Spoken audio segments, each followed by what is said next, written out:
Okay, ഇനി നമുക്ക് അടുത്ത യൂണിറ്റ് ആയിട്ടുള്ള ഭക്തി പ്രസ്ഥാനത്തെ കുറിച്ച് പറയാം. ഭക്തി പ്രസ്ഥാനം. ആര്യ സംസ്കാരം ദ്രാവിഡ സംസ്കാരത്തെ കീഴ്പ്പെടുത്തിയ തുടക്കം. ഇപ്പൊ നമ്മൾ പറഞ്ഞു വിഗ്രഹാരാധന അതുപോലെ ക്ഷേത്രാരാധന ഒക്കെ വന്നതിന് ശേഷമാണ് നമ്പൂതിരിമാർക്ക് പ്രാമുഖ്യം ലഭിച്ചിട്ടുള്ളത്. അങ്ങനെ നമ്മുടെ ദ്രാവിഡ സംസ്കാരമൊക്കെ പോയി ഇവിടെ ആര്യ സംസ്കാരം വന്നു എന്ന് പറഞ്ഞു. ഈ ഒരു ആര്യ സംസ്കാരം നമ്മുടെ ദ്രാവിഡ സംസ്കാരത്തെ കീഴ്പ്പെടുത്തി എന്നാണ് പറഞ്ഞിട്ടുള്ളത്. AD 5-ാം നൂറ്റാണ്ടോട് കൂടിയിട്ടാണ് ഈ ഒരു മാറ്റം സംഭവിക്കുന്നത്. പിന്നെ ദ്രാവിഡ ആചാരങ്ങൾ കൂടി ഉൾപ്പെടുത്തിയ രീതി. ഇവിടെ ആര്യ സംസ്കാരം കടന്നു വന്നെങ്കിലും നമ്മുടെ ദ്രാവിഡ സംസ്കാരത്തിലുള്ള എല്ലാ കാര്യങ്ങളും അവർ ഒഴിവാക്കുന്നത് ചെയ്തിട്ടില്ല. കുറച്ച് കാര്യങ്ങൾ ഉൾപ്പെടുത്തിയിട്ട് തന്നെയായിരുന്നു അവരുടേതായിട്ടുള്ള ആ ഒരു സംസ്കാരം രൂപപ്പെടുത്തിയിട്ടുണ്ടായിരുന്നത്. അതിൽ വരുന്നതാണ് നമ്മുടെ ഈ ഒരു നാഗാരാധന, നമ്മൾ പാമ്പുകളെ ആരാധിക്കുന്ന ആ ഒരു സമ്പ്രദായം, അതുപോലെ പിതൃപൂജ, പിതൃക്കൾക്ക് മരിച്ചു പോയിട്ടുള്ള ആളുകൾക്ക് പൂജ നടത്തുന്ന ആ ഒരു സമ്പ്രദായമൊക്കെ ഇതിൽ ഉൾപ്പെടുത്തിയിട്ടുള്ള കാര്യങ്ങൾ തന്നെയാണ്. പിന്നെ ശിവന് പ്രാധാന്യം കൽപ്പിച്ച ശൈവരും വിഷ്ണുവിന് പ്രാധാന്യം കൽപ്പിച്ച വൈഷ്ണവരും. അപ്പൊ ഈ ഒരു ആര്യ സംസ്കാരത്തിൽ തന്നെ 2 വിഭാഗങ്ങൾ ഇവിടെ ഉണ്ടാകുന്നുണ്ട്. ആരൊക്കെയാണ്? ശൈവര് അതുപോലെ വൈഷ്ണവര്. അപ്പോ ദൈവങ്ങളിൽ ശിവന് പ്രാധാന്യം കൽപ്പിച്ച ആളുകളാണ് ശൈവര് എന്ന് പറയുന്നത്. പിന്നെ ദൈവങ്ങളിൽ വിഷ്ണുവിന് പ്രാധാന്യം കൽപ്പിച്ചവരെ വൈഷ്ണവര്. അങ്ങനെയായിരുന്നു പറഞ്ഞിട്ടുണ്ടായിരുന്നത്. അപ്പോൾ ഈ ശൈവരിൽ വരുന്ന കുറച്ച് പ്രധാനപ്പെട്ട ആളുകളെ കുറിച്ച് ഞാൻ പറയാം. അപ്പർ, ജ്ഞാനസമ്പന്തർ, സുന്ദരർ, മാണിക്യവാചകർ, ചേരമാൻ, പെരുമാൾ നായനാർ.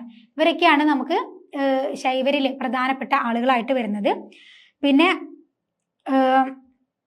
വൈഷ്ണവരിൽ വരുന്നത് തിരുമഴിശൈ ആഴ്വാർ, കുലശേഖര ആഴ്വാർ, നമ്മാഴ്വാർ, പെരിയാഴ്വാർ, ആണ്ടാൾ.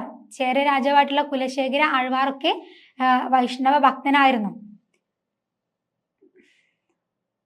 പിന്നെ ശൈവ നായനാർമാരുടെയും ആഴ്വാർമാരുടെയും ഭക്തിഗീത സമാഹാരങ്ങളെ കുറിച്ചാണ് പറയാനുള്ളത്.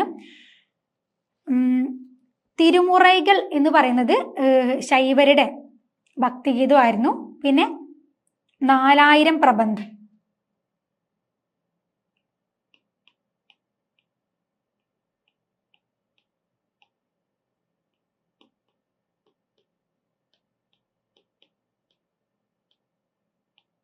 തിരുമുറകൾ അതുപോലെ 4000 പ്രബന്ധം. തിരുമുറകൾ ശൈവരുടെ ഭക്തിഗീതമാണ്, 4000 വൈഷ്ണവരുടെ ഭക്തിഗീതമാണ്. അപ്പോൾ അതിനെക്കുറിച്ച് ഇതെന്തായാലും പഠിച്ചു വെക്കണം. പിന്നെ അതുപോലെ ശങ്കരാചാര്യരുടെ വാഗ്വാദങ്ങളും മഠങ്ങളും. അതായത്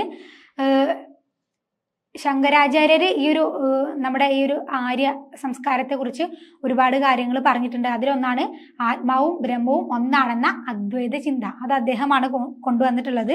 അതായത് നമ്മുടെ ജീവാത്മാവും നമ്മുടെ ഉള്ളിലുള്ള പരമാത്മാവും ഒന്നാണ്, അത് രണ്ടല്ല എന്നുള്ള ആ ഒരു ചിന്ത കൊണ്ടുവന്നിട്ടുള്ളത് അദ്ദേഹമാണ്. അപ്പൊ ഇത്രയാണ് നമുക്ക് ഭക്തി പ്രസ്ഥാനത്തിൽ പ്രധാനമായിട്ടും പറയാനുള്ളത്.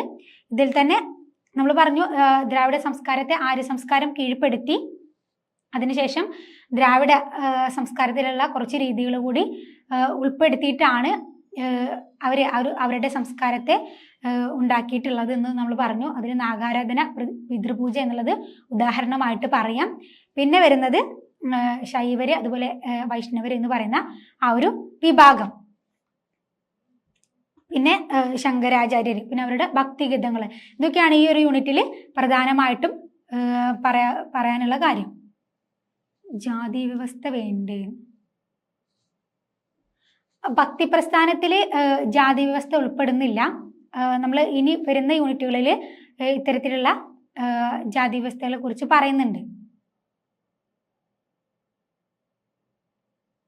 3-ാമത്തെ യൂണിറ്റിൽ നമ്മൾ ഇസ്ലാം മതം കഴിഞ്ഞിട്ട് കുറച്ച് ജാതികളെ കുറിച്ച് പറയുന്നുണ്ട്. അത് അത്ര ഇമ്പോർട്ടൻ്റ് ആയിട്ടുള്ള കാര്യമില്ലെങ്കിൽ നമുക്ക് കൂടുതലും അറിയുന്ന കാര്യങ്ങളാണല്ലോ. അപ്പം അതത്ര വിശദീകരിച്ച് പറയേണ്ട ആവശ്യം. ജസ്റ്റ് നമുക്ക് നമ്മുടെ ചരിത്രമൊക്കെ വായിക്കുന്ന സമയത്ത് കൃത്യമായിട്ട് അതിൻ്റെ കാര്യങ്ങൾ മനസ്സിലാവുന്നതാണ്. ഇപ്പം പ്രധാനപ്പെട്ട ഇമ്പോർട്ടൻ്റ് ആയിട്ടുള്ള കാര്യങ്ങൾ മാത്രമാണ് നമ്മളിതിൽ ചർച്ച ചെയ്യുന്നത്.